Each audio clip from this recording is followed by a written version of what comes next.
एक बड़े गांव में एक सुंदर लड़की रहती थी जिसका नाम आयशा था। वह बहुत ही खूबसूरत और नेक दिल थी। उसका दिल बहुत नरम था और वह हमेशा अपने गांव के लोगों की मदद करने के लिए तैयार रहती थी। आयशा के बाल काले थे और उसकी आंखों में ऐसी चमक थी जो उसके अच्छे इरादों को दर्शाती थी। आयशा को परियों की कहानियां सुनना बहुत पसंद था। वह अक्सर अपनी दादी से परियों के बारे में सुना करती थी। दादी कहती थीं कि परी एक ऐसी मखलूकन है जो हवा में उड़ती है और उसके पास जादू की ताकत होती है। दादी यह भी बताती थीं कि परी के पास एक खास पत्थर होता है जिससे उसका जादू और बढ़ जाता है। एक दिन आयशा ने दादी से कहा, दादी, मैं परी को देखना चाहती हूँ। मैं उससे मिलना चाहती हूँ और उसके साथ दोस्ती करना चाहती हूँ। दादी ने मुस्कुराते हुए जवाब दिया, अगर तू अपना दिल साफ रखेगी और अच्छे काम करेगी तो शायद तू परी को देख सके। लेकिन यह आसान नहीं है क्योंकि परी सिर्फ उन्हीं को दिखाई देती है जो सच्चे दिल से नेकी करते हैं। आयशा ने दादी की बात मानी और गांव के लोगों की मदद करने लगी।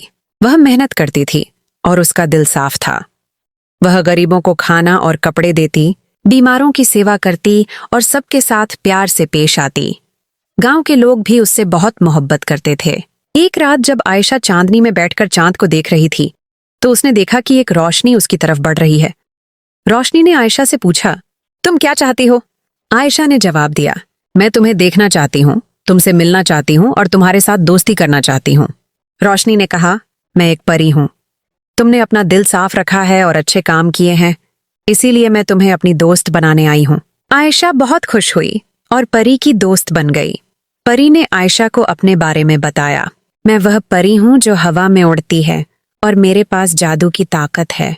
परी ने आयशा को साथ चलने का न्योता दिया और कहा, चलो मैं तुम्हें अपना घर दिखाती हूँ। मेरा घर बहुत खूबसूरत है और वहाँ बहुत से फूल हैं। आयशा ने तुरंत हाँ कर दी और परी के साथ उड़ने लगी। वह बहुत ऊंचाई तक गई और उसे बहुत मजा आया। जब वे परी के घर पहुंची तो आयशा ने देखा कि वह जगह बहुत ही खूबसूरत थी। हर जगह फूल खिले थे और एक शानदार महल खड़ा था। परी ने आयशा को महल दिखाया और कहा, यह मेरा घर है। यहाँ बहुत से कमरे हैं और हर कमरे में कुछ नया है। आयशा ने परी के साथ खूब मजे किए। वे हंसी मजाक करती रहीं। परी ने आयशा को कई बातें सिखाईं और आयशा ने परी को अपने गांव के बारे में बताया। दोनों की दोस्ती गहरी हो गई। जब आयशा को वापस जाने की जरूरत महसूस हुई तो परी ने कहा, जब भी तुम मुझे याद करोगी मैं तुम्हारे पास आ जाऊंगी।